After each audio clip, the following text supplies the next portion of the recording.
Hello everyone, this is Michelle Balden with Milk Group.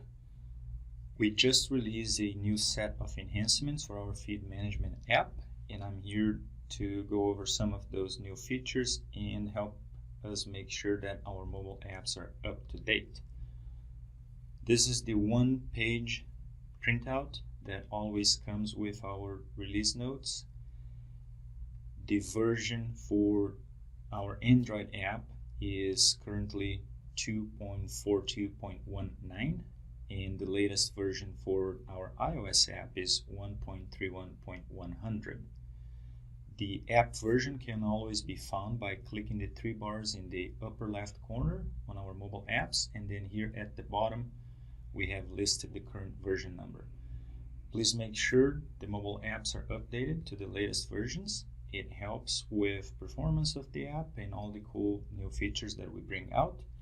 If you need help in updating the mobile apps, there is a tutorial here, so just click on the watch video link and there's a quick how-to that can help us update the mobile apps. The web app always updates automatically, so some of those new features that we release for the website, we never have to worry about updating the website because it happens automatically.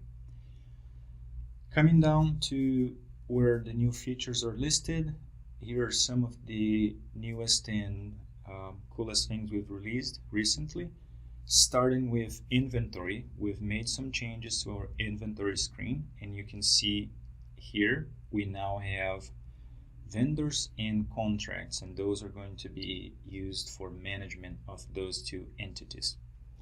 Starting with an announcement, contracts management is not ready yet. We continue to work on it and it'll be coming out soon, so stay tuned and we'll send out release notes when this feature is fully available. Vendors management, on the other hand, is already available, so you'll see that when you click on vendors, we rolled over all the existing vendors for your operation and now they're listed here. A couple of things to note, just like everything else on our platform, if it's green, it means enabled or active. If it's red, it means disabled or not active. To create a new vendor, simply click the plus sign here and it'll take you to the new vendor form. If you choose to edit some of the existing vendors that were rolled over, simply click on the three dots and choose edit. If you wish to delete a vendor, just choose delete. So if we click on this particular vendor and choose edit, then it takes us to the edit vendor form. To recap again, at the top, enable, disable. If we choose to disable a vendor, then it gets removed from our truck scale app, which helps keep the interface clean with less vendors. If you want to change the name of a vendor, here's a free typing field. You can name that vendor whatever is appropriate. And then the most important part of this vendor management feature is establishing the relationships between a vendor and the ingredients. As we can see here, at the moment this vendor currently delivers 2 ingredients to the farm. If we choose to add more ingredients, there's a button here at the bottom. We can select multiple ingredients and now they will be associated with this vendor.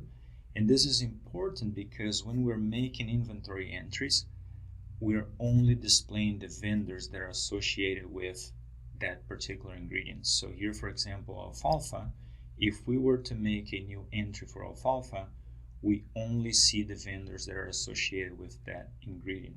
So if you're trying to make an inventory entry and you don't see a vendor, it's because that ingredient is not associated with that vendor. Therefore, we need to return to the vendor management screen and associate that ingredient with the vendor that we're trying to use for that delivery.